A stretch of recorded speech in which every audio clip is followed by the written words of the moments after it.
पुणे जमीन घोटाले की आग थमती हुई नजर नहीं आ रही है। आज सामाजिक कार्यकर्ता अंजलि दमानिया ने अजीत पवार के बेटे पार्थ पवार के खिलाफ सबूत पेश करते हुए अजीत पवार के इस्तीफे की मांग की है।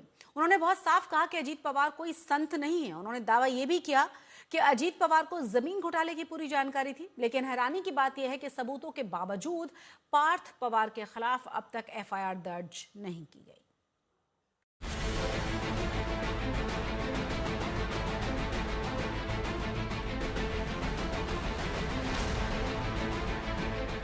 पहले से महायुति में अजीत पवार और उनकी पार्टी एनसीपी अलग थलग पड़ती दिख रही है। इधर पुणे जमीन घोटाले में अजीत पवार के बेटे पार्थ पवार की मुश्किलें भी बढ़ सकती हैं। सामाजिक कार्यकर्ता अंजलि दमानिया ने पार्थ पवार पर गंभीर आरोप लगाते हुए कई ठोस सबूत भी सामने रखे। दमानिया ने कुछ दस्तावेज दिखाते हुए कहा कि अजीत पवार के बेटे पार्थ पवार से जुड़े जमीन घोटाले में चल रही जाँच सिर्फ ढोंग है। दमानिया ने दावा किया कि पार्थ और अजीत पवार के नाम इस मामले में कभी सामने नहीं आएंगे, क्योंकि सही जानकारी छिपाई जा रही है।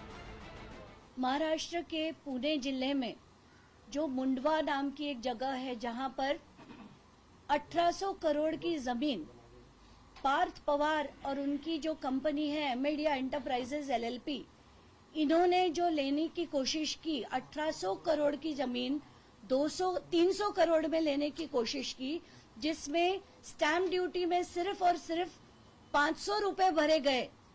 इसका बड़ा खुलासा काफी दिन से चल रहा है।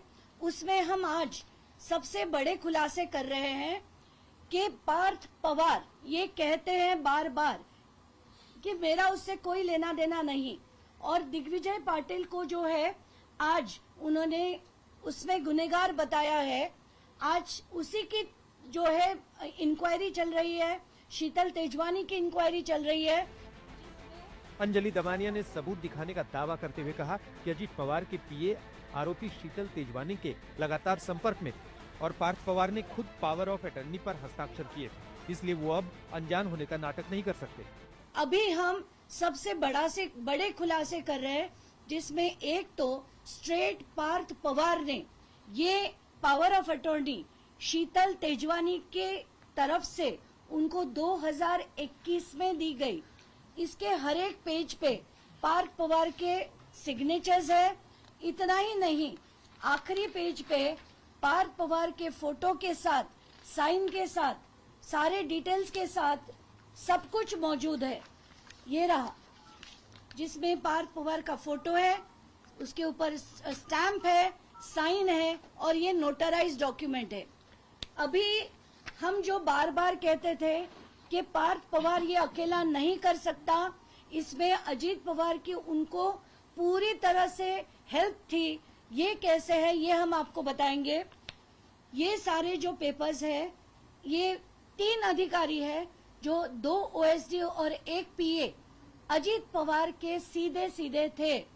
इनका तृप्ता ठाकुर नाम की जो एडवोकेट है, जो शीतल तेजवानी की भी एडवोकेट है और जो पार्थ पवार की भी एडवोकेट है, वो तृप्ता ठाकुर ने ये सारे कागजात हमारे पास भेजे हैं, जिसमें अगर आप देखेंगे तो ये राम चौबे पीए टू अजीत पवार, उनके पूरे के पूरे डिटेल चैट, वॉइस कॉल्स, पूरा कॉन्वर्सेशन जो उनका 4 अप्रैल 2023 से इन एडवोकेट तृप्ता ठाकुर के साथ था।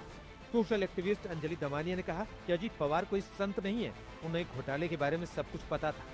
अंजलि दमानिया के साथ विपक्ष भी कह रहा है कि घोटाले के पर्याप्त सबूत होने के बावजूद पार्थ पवार का नाम अभी भी एफआईआर में नहीं है।